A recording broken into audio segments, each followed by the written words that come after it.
नमस्कार, आपका स्वागत है।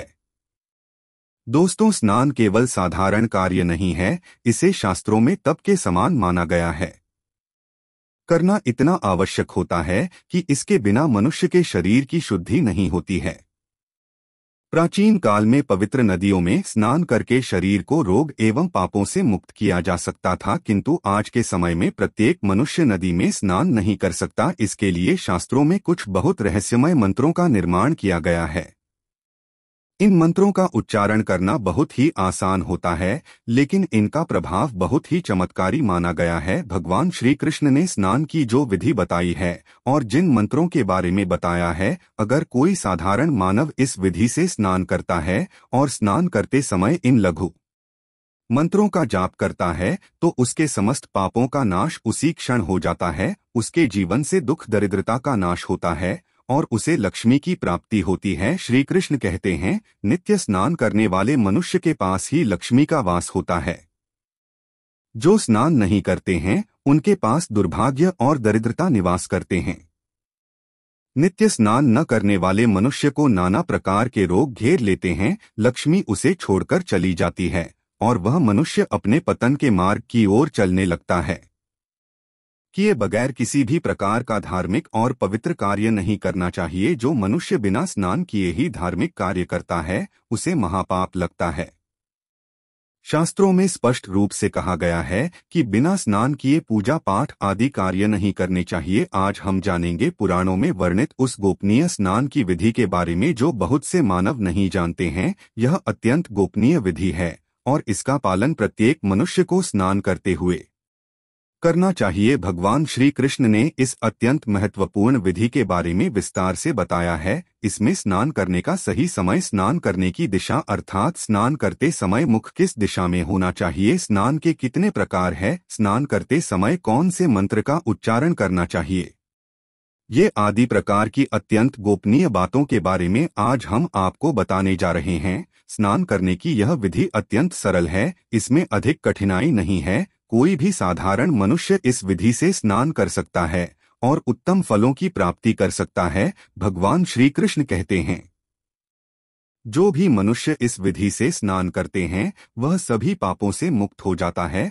उसके जीवन में लक्ष्मी का आगमन होता है और उसे सुख, समृद्धि तथा ऐश्वर्य की प्राप्ति निश्चित ही होती है। जो मनुष्य स्नान के इस अत्यंत गोपनीय मंत्र का उच्चारण करता है, उसके जल में साक्षात देवी गंगा प्रकट होती है और उसके पापों का नाश होता है। आइए जान लेते हैं स्नान करने की उस महत्वपूर्ण विधि के बारे में। स्नान करते समय दिशा को ध्यान में रखना चाहिए। शास्त्रों के अनुसार मनुष्य को स्नान करते समय अपना मुख पूर्व तथा उत्तर दिशा की ओर करना चाहिए। स्नान करते समय अपनी पीठ दक्षिण दिशा में करनी चाहिए। उत्तर दिशा में पवित्र नदियों का उद्गम है। गंगा, यमुना, सरस्वती आदि नदियों का उद्गम स्थान उत्तर दिशा में है। इसीलिए स्नान करते समय अपना मुख उत्तर दिशा में करना ही सर्वश्रेष्ठ माना गया है। इस दिशा में मुख करके स्नान करने से तन और मन दोनों ही पूर्ण रूप से शुद्ध होते हैं। दोस्तों, भगवान श्री कृष्ण कहते हैं, स्नान करने के लिए सुबह का समय ही सर्वोत्तम होता है। प्रातः काल स्नान करने के पश्चात मनुष्य शुद्ध होकर जब पूजा पाठ आदि समस्त शुभ कार्यों के योग्य बनता है। स्नान किए बगैर किसी भी प्रकार का शुभ कार्य नहीं करना चाहिए, इससे जीवन में दुर्भाग्य आता है। श्री कृष्ण कहते हैं, 9 छिद्रों वाले मनुष्य के शरीर से दिन रात गंदगी निकलती रहती है, इसीलिए इसे नित्य शुद्ध करना आवश्यक होता है। श्री कृष्ण कहते हैं, यदि संभव हो तो शुद्ध तीर्थ में स्नान करना चाहिए, क्योंकि यह मल पूर्ण शरीर शुद्ध तीर्थ में स्नान करने से शुद्ध होता है। यदि ऐसा संभव न हो तो शुद्ध जल से ही स्नान करना चाहिए। जो मनुष्य नित्य प्रातः काल में स्नान करता है, उसके पास दुष्ट शक्तियां नहीं आती है। उस पर कभी बुरी नजर का और नकारात्मक शक्तियों का प्रभाव नहीं पड़ता है। साथ ही उसके पापों का नाश होकर उसे पुण्य की प्राप्ति होती है। रोज स्नान करने से मनुष्य को सौंदर्य, तेज बल, पवित्रता, लंबी आयु, आरोग्य, लोग, बुरे स्वप्न का नाश, ताप और मेधा यह गुण प्राप्त होते हैं और मनुष्य संसार में कीर्ति पाता है। श्री कृष्ण कहते हैं कि संसार के सभी पवित्र कार्य स्नान मूलक है, अर्थात कोई भी पवित्र कार्य बिना स्नान किए कभी संपन्न नहीं होता है।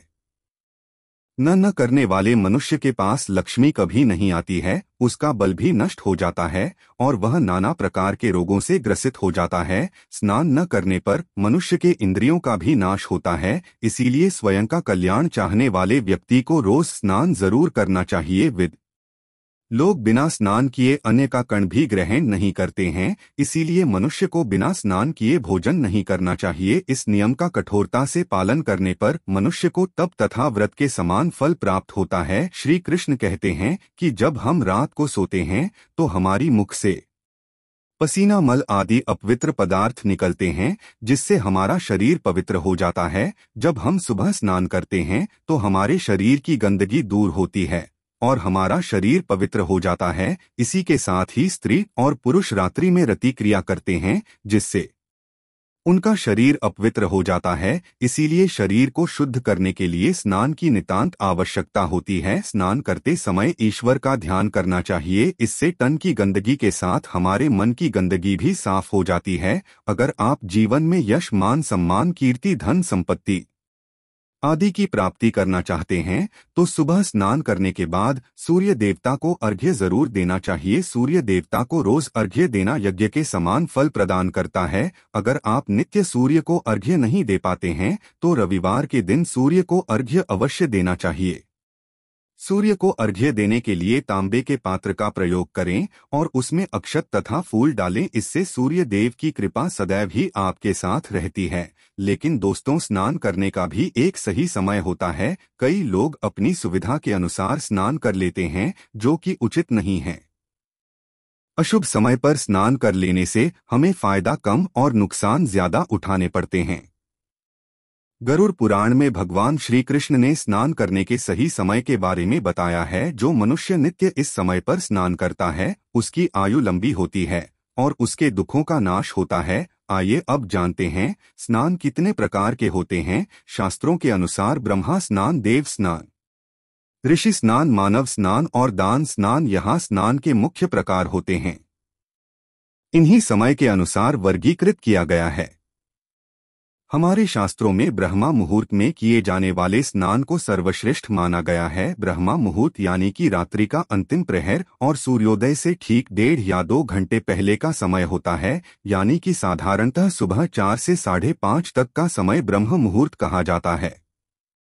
में यह समय दिन का सर्वश्रेष्ठ समय माना जाता है, क्योंकि इस समय पर वातावरण में अद्भुत और चमत्कारी ऊर्जा व्याप्त होती है।